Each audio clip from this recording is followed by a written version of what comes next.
அனைவருக்கும் வணக்கம். என் பெயர் ஏகே மேதுலாக்குமாரவே.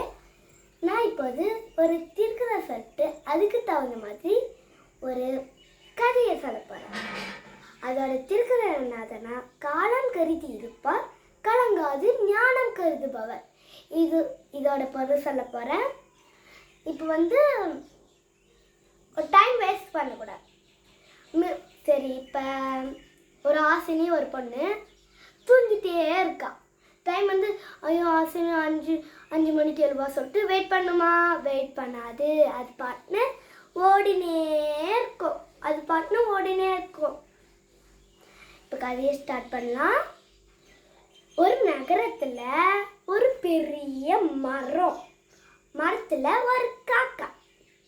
ஒரு நாள் அதோட பொந்துக்கு பக்கத்தில் ஒரு செல்ஃபோன் இருந்துச்சா, மொபைல் இருந்துச்சா.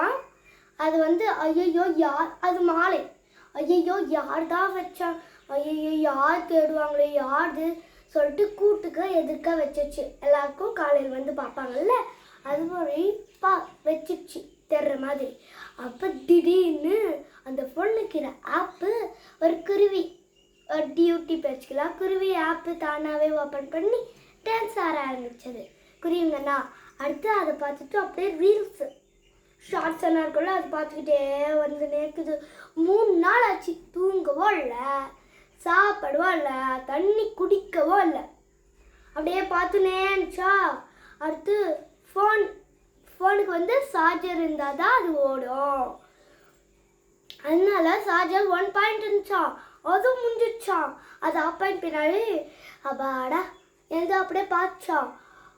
ஐயோ பசிக்குதே, தண்ணி தாகுதே. அடுத்து போய் தேடி அது குச்சிச்சா. அடுத்து அதுதான் யோசிக்குது, அடடா நம்ம ஃபோனே பார்த்து நிற்கிறோமே, நம்மளுக்கு டைம் வேஸ்ட் ஆகுதே. தன்னைத்தானே காக்கா கேட்டுக்குது. அப்போ அங்கே கீழே பார்க்கு. அந்த பார்க்கில் பசங்கன்னா விளையாடுவாங்கள்ல, அது எவ்வளோ ஊஞ்சலோ ஸ்லைடோ இருந்தாலும் அது பார்க்காம ஃபோன் சாப்பிடாம அப்படியே பார்த்துனே இருக்குது. அந்த காக்கா அதை ஃபோனை தட்டி விட்டுருது. அதை குழந்தைங்க என்ன நினைப்பாங்க, அடைச்சா இந்த காக்கா வேறு ஃபோன் எடுத்தாலே தட்டி விடுது, இல்லைன்னா விடவே மாட்டேங்குது, கீழே வச்சாதான் விடுது சொல்லிட்டு பார்க்குறாங்க. கீழே வச்சாதான் விடுது அப்படின்னு நினச்சிட்டு ஓடி போய் ஸ்லைடு ஊஞ்சல் அண்ணா விளாட்ன. அதோட முக்கியமாக சீசா அண்ணா விளாட்னாங்க.